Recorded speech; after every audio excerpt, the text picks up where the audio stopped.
Die Cordillera Wehwasher het sich aus den peruanischen Anden wie das Rückgrat eines Ural-10 schlafenden Tiers. Zerkluftet Gipfel Regen gen Himmel. Ihr Wanda in Eis Gehalt, das seit Jardesenden nicht geschmolzen ist. Auf 6.400 Metern Höhe ist die Luft so dünn. Das sich jetter Atemzug, anfällt wie ein Schluck durch einen Strohhalm. Die Welt unter einem ist verschwunden. Nur Fels, Schnee der unerbittlich Wind. Im Sommer 1985 erregten zwei junge britische Bergsteiger den Fust dieser Berget mit einem einzigen Seil. Als erste die Westwand der Siula Grande zu bezwingen. Joe Simpson war 25, compact energiegeladen, mit einer unbandigen Kraft, die in unübersebar Mott. Sein Kletterpartner Simon Yates war gerade einmal 21, ruhiger, aber nicht weniger ehrgeizig. Gemeinsam hatten sie jar damit verbracht. Konnen in den Felsen Schottlands der Alpen zu perfektionieren. Sie glotten, für alles bereit zu sein. Sie irrten sich. Die Westwand der Siula Grande hat jeden Bergsteiger, der sie erblickt hat, abgeschreckt. Ein fast senkrecht Wand aus zerkluftetem Felser hab sich 900 Meter hoch. Auch nur einen einzigen ausreichend breiten Absatz zum Ausruhen. Die Route war ein Labyrinth aus Sackgassen falschen Versprechungen, wo ein einziger Feltritt einen Sturs bedeutet, der nicht in Metern, sondern in Sekunden de Grauens gemessen wird. Dreieinhalb Tage lang kämpften sich Simpson Yates nach oben. Sie kletterten im Dunkeln, die Verlerin Zeit aufzuholen. Sie bewegten in Schneelechern, kaum großgenig, sich hinien zurlen. Ihr Körper gegen Jefferins Gestien gepresst, waren die Temperatur auf -20 Grad sank. Yates erlitt Freierungen in den Fingern. Einmal brach durch ein Schneewecht Sturstub, nur das Seil, das in mit Simpson verband, rettet in. Aber sie geben nicht auf. Denn das tun Bergsteiger. Sie geben nicht auf, bis sie am Morgen de vierten Tages auf dem Gipfel standen. Siula Grande. 6,344 Meter. Der Wind hielt sie hierem Riss in ihren Jacken. Doch für einen Augenblick fühlten sie sich wie die König der Welt. Sie hatten etwas vollbracht, was nach niemandem gelungen war. Was sie noch nicht begriffen war, dass der Berg nur gewordet hat. Hat sie hinaufsteigen lassen. Die war Prüfungsstand innen nach Beaver. Der Abstieg begann gut gelernt. Sie hatten im Vorabend ihren letzten Brennstoff verbracht den letzten, Schnee zu Wasser geschmolzen. Auch ihr letzten Vorrat hatten sie aufgegessen. Sie reisten nun mit leichtem Gepäck kämpften gegen die Zeit. Den Jed stund im Berg erhot das Risiko eines Sturms. Simpson übernahm die Führung im Nordgrat, einer messerscharfen Kante aus Fels, die zu beiden Seiten steil in die Tiefe fiel. Vorsichtig methodisch bewegte sich setzt sein Eisbickel mit chirurgischer Precision. Dan, ohne Vorwarnung, gab das unter seinem rechten Fuß nach. Schrei nicht. Yes war kein Zeit. Stürzt, Beaver sein Verstand begriffen konnte, was Geska, preselt einen Hang aus zersplittertem hinab, sein Körper prallt gegen Vorsprung, sein Arm schligen nach Halt, den nicht gab. Schlug mit den Füßen voran auf einem Felsvorsprung auf, der Aufprall vor wie ein Blitz durch sein Rex Bein. Hort das Nacken, Beaver den Schmerz spürt. Ein Geräusch wie ein brechender, trockener Ast, nur das aus seinem Inneren kam. Sein Skyenbein hat sich durch sein Nieglenk getrieben, den Nochen zertrümmert, Bander gerissen sein Bein in etwas verwandelt, das einem Gliedmaß nicht mehr ähnelt. Der Schmerz alser in Überkommen, War mit nix zu vergleichen, was J. Erlet hat. War wie ein lebendiges Wesen, ein gluhens Tier, das in der Grenz de Bewusstseins nagdi. Lag kuchend auf dem, und blickt auf das Trümmerfeld seines Beines. In diesem Moment begriff mit vollkommener Klarheit, wird in diesem Berg sterben. Yates erricht in innerhalb weniger Minuten. Hat sich die Wand hinuntergezielt und dabei sein eigens Leben riskiert, seinen Partner zu erreichen. Als Simpsons bien sah, which ihm das Blut aus dem Gesicht. Hat schon Verletzungen gesehen. Hat Geschichten von Bergsteigern mit Beinbrüchen in grosser Höhe gehört, Geschichten, die immer gleichen dienten. Niemand überlebt einen offenen Bruch in 600 Metern Höhe. Die Rechnung ist einfach.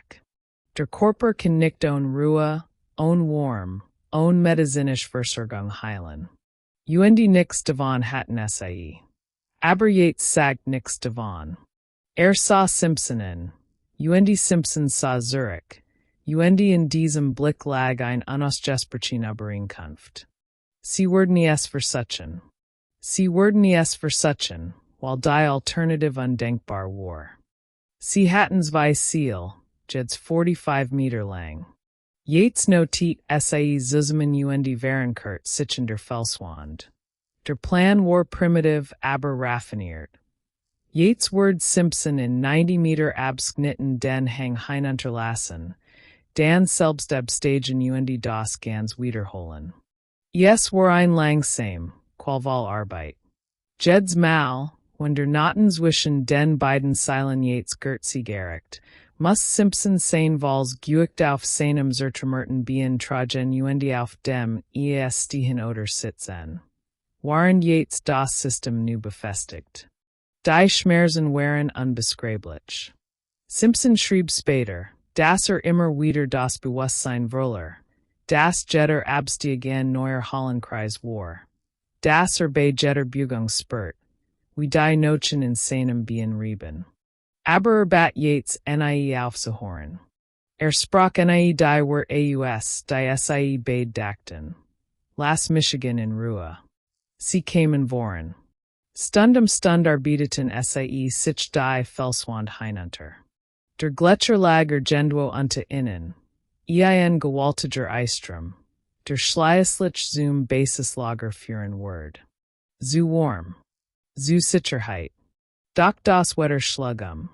Deit, dunkel Wolken zogen vom Westen herauf und verschluckten die Gipfel.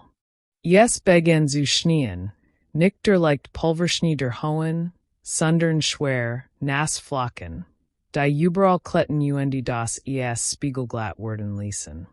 Die Sichtweite sank auf wenig Meter. Der Wind hielt auf. Und in diesem weißen Chaos ließ Yates Simpson über den Rand einer Klipp hinab. Was nicht, was getten hat. Konnte nix sehen. Konnte nix hören, so laut war der Wind. Was nur, das Seil durchhängt, das Simpson nicht mehr auf sein Signal reagiert und das etwas Schlimmes passiert war.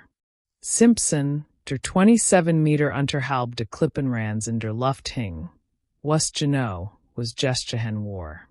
Hing über einer Gletscherspalt. Das Seil schnitt in seinen Gertzig, sein Zerschmetterts bien baumelt nutzlos unter ihm. Versucht, Seil hochzuklettern. Umfasst das Jefferin Nylon mit seinen eiskalten Fingern und Zog, aber sein Hand waren taub. Die Durchblutung durch die Stundenlange kalt unterbrochen, und fand keinen Halt.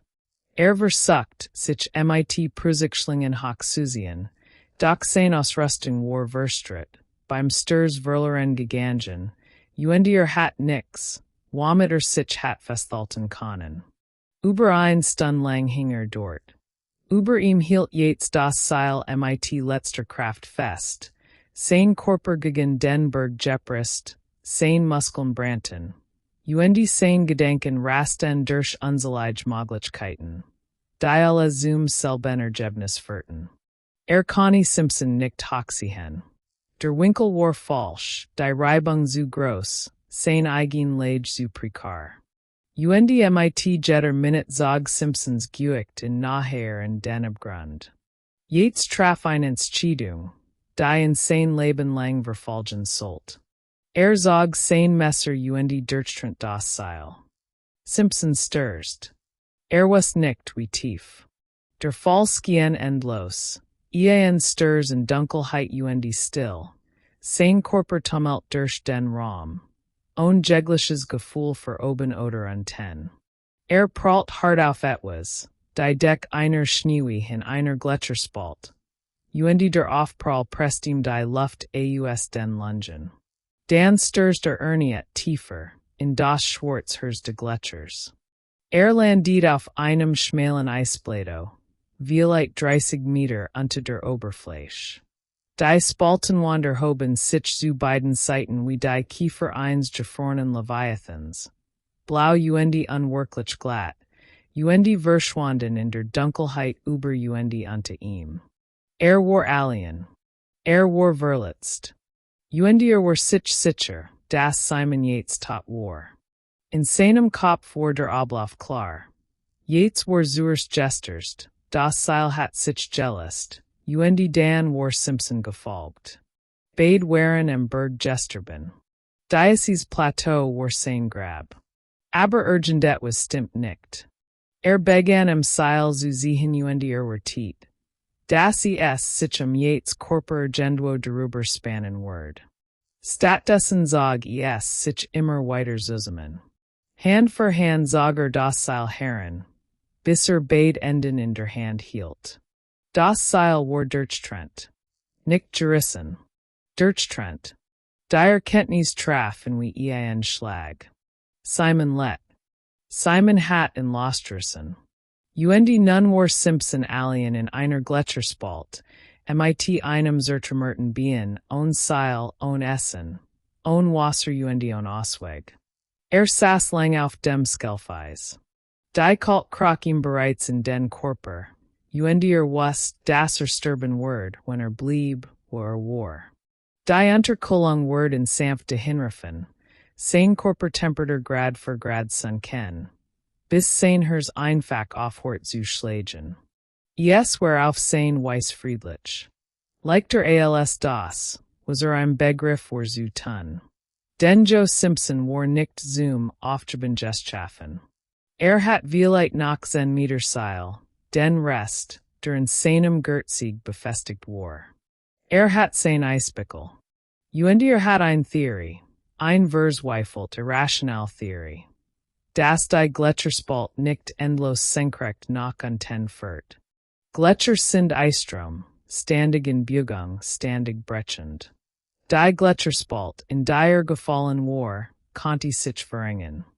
Vielleicht hat sie einen anderen Ausgang. Befestigt das Seil in einer Eisgraube, seinem letzten Sicherungsmittel, begann, sich tiefer in die Leere zu seilen. Der Abstieg war Abstieg in den Wahnsinn. Die Wande der Gletscherspalt rückten immer nachher, tiefer ein Abstieg. Das blaue lookte schwach unwirklich. Als kam von irgendwo unten. Zielt sich in Überhangen vorbei, was sich das nach innen bog in Zwang, sich in die Leere zu schwingen. Wobei sich nach mit seinem verletzten Bien in der Wand abstützen konnte. Der Schmers war nun algenwartig, unterschwelliges summen an allem anderen. Hat gelernt, einfach mit ihm zu leben, trotz allem Entscheidungen zu treffen. Dan wie durch Wunder, sah einen Lichtfleck. Schwach, diffus, aber unverkennbar Tageslicht, das durch Loch in der Schneewi white oben drang. War nicht im Grund der Gletscherspalt. Gab einen Ausweg. Zog sich mit den Handen nach oben. Seil Eisbickel grubben sich zu diesem Lichtfleck vor. Bewegung war ein qual sein Bien schlief nutzlos hinter ihm her. Tots Gewicht, das in mit jedem Zentimeter Fortschritt wieder hinunter zu sehen droht. Ducker camped sich weiter. Jing weiter. Den die Alternative war die Dunkelheit. Uendier hat schon zu lang in der Dunkelheit verbracht. Als sich endlich in die Gletscheroberfläche schleppt, blendet in das Tageslicht. Lag kuchend auf dem Rücken spurt zum 10 Mal seit einer gefühlten Üigkeit die Sonne auf seinem Gesicht. Let. War aus der Gletscherspalt heraus. War nach 8 Kilometer vom Basislager entfernt, mit einem zertrümmerten Bien, ohne Essen, ohne Wasser ohne das Gemand wust, das nach let. Der Gletscher erstreckt sich vor ihm wie ein Jefferins Meer. Durchschnitt von Gletscherspalten übersät mit Felsbrocken von der Groß von Autos. In der Fern sah die Moraine. Gewar aus Steinen Gerol, das die Eiskent markiert, dahinter das Tal, das zum Basislager führt. 8 Kilometer. Alphabener Streck, mit zwei gesunden Beinen, hat es eine Stunde gedauert. In seinem Zustand hat es genauso gut 800 Stunden gedauert. Entwickelt eine Method. Setzt sich mit dem Rücken zum Seil auf das Eis Sties, sich mit dem gesunden Bien rückwärts ab. Zentimeter für Zentimeter, Fuss für Fuss schleppt sich über den Gletscher. Das Eis rissen seiner Kleidung, vor sein Hand zerfetzt die out seiner Handflächen seines einzigen funktionierenden Knies. Hielt nicht an. Konnte nicht anhalten. Anhalten bedeutet sterben. Als die Moraine erreicht, ändert sich das Gelände. Nun krake über Felsbrocken, jede neues Hindernis. Jeds Mal muster sein zerschmetterts bien über die Stein sehen. Die gegen den Gebroschenen Nochen rieben.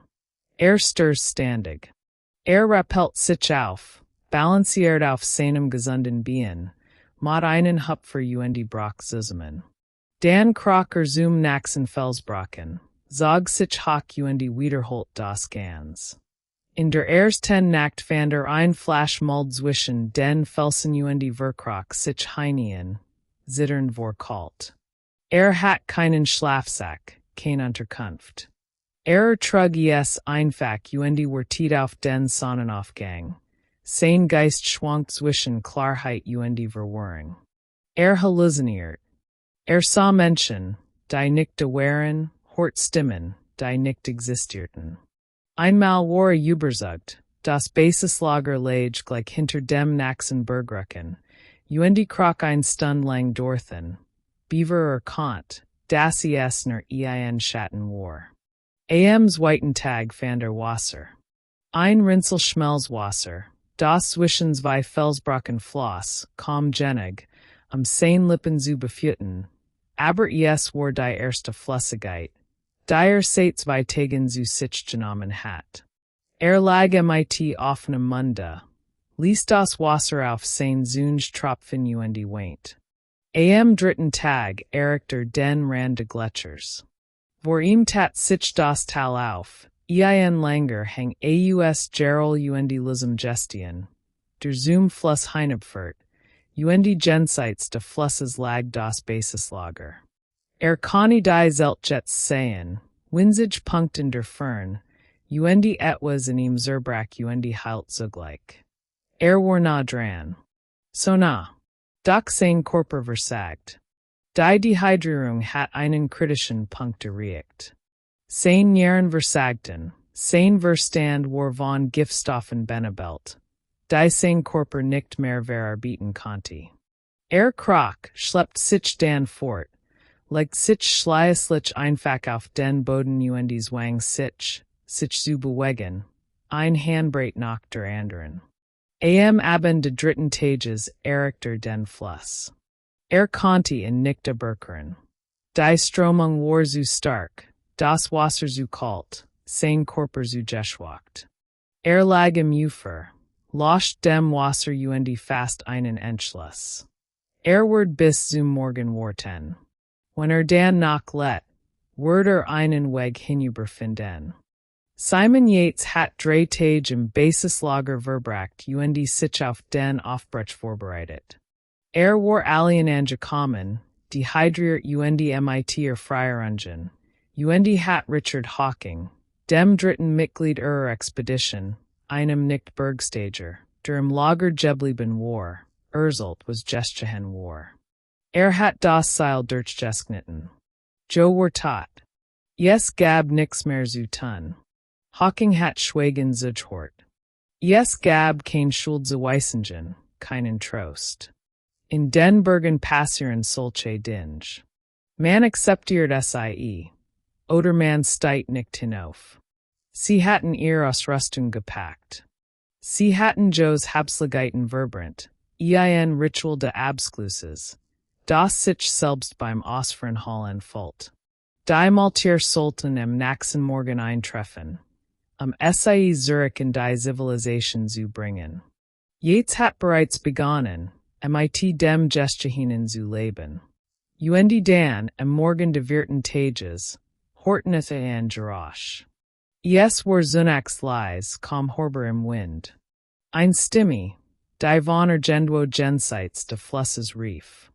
Yates trat hinaus, blinzelt ins Morgenlicht und sah eine Gestalt, die am gegenüberliegenden Ufer über die Felsen kroch. Rannte. Schneller als Ufer in seinem Leben. Durchquert das eiskalt Wasser, klettert das Ufer hinauf. Und als Joe Simpson erreicht, wusste nicht, ob Locken oder Wienen oder in Einfachner festhalten und nie wieder loslassen sollt. Simpson blickt in mit eingefallenen, wilden Augen, sein Gesicht schwarz von Freierungen und Sonnenbrand, sein Kleidung zerfetzt, sein Bein ian Gestualins nall aus geketchtem Fleisch und herverste Händen nochen. Und sagt mit kaum hörbar Stimme. Du hast dir Zeit gelassen. Joe Simpson unterzog sich Sexoperationen, die Verletzungen in seinem Bein zu beheben. Die sagten ihm, wird nie wiederklettern können. Sie sagten ihm, wird sein Leben lang Schwierigkeiten beim Gehen haben. Trotzdem klettert wieder. 1987, weniger als 2 Jahre nach dem Unfall, kehrte in die Berge Zurich. Sollt die Eiger Nordwand sechsmal bezwingen, nun Bucher schreiben und zu einem der berühmtesten Bergsteiger seiner Generation worden. Auch Simon Yates klettert weiter. Schrieb seinen Bericht über die Tortur, Against the Wall. Und sah sich jahrelang der Kritik von Klettern ausgesetzt, die der Meinung waren, have auf dem Sturm gepeitschten Grat die Falschentscheidung getroffen. Doch die Klettergemeinschaft verstand schließlich, was Yates schon immer gewusst hat. In diesem Moment, als das Seil in seinen Gurt schnitt und die Felsken unter ihm brach, gab es kein richtige Entscheidung. Es gab nur das Überleben. Die Geschichte von Siula Grande wurde schon oft erzählt. In Büchern, in Dokumentationen, in geflüsterten Gesprächen, in Kletterhütten auf der ganzen Welt. Doch ihr Kraft verliert durch die Wiederholung nix. Denn im Kern ist es kein Geschichte über Berge. Es ist ein Geschichte über den Moment, in dem alles verloren scheint, und die Entscheidung trotzdem weiterzugen. Joe Simpson kroch 8 Kilometer mit einem zertrümmerten Bein durch es und Fels und das Schwarz Herseins Gletschers. Weil ein Teil von ihm sich weigert zu akzeptieren, dass der Berg gesiegt hat. Kroch nicht, weil glott zu Überleben, sondern weil die Alternative, aufzugsben schlimmer war als der Tod. Das ist die Lehre von Siula Grande. Nicht, dass der menschliche Körper zu außergewöhnlicher Ausdauer fähig ist, obwohl es ist. Nicht, dass Freundschaft unmöglich Entscheidungen überstehen kann, obwohl es kann. Die Lehre ist einfacher und harter. Wenn du im Dunkeln bist, wenn du nix mehr hast, wenn jede vernünftige Stimme dir sagt, du sollst aufgeben, geh weiter. Denn manchmal ist das Licht im Ende des Tunnels keine Einbildung. Manchmal ist es real. Und manchmal, wenn du white jenig kriecht, reachst du es.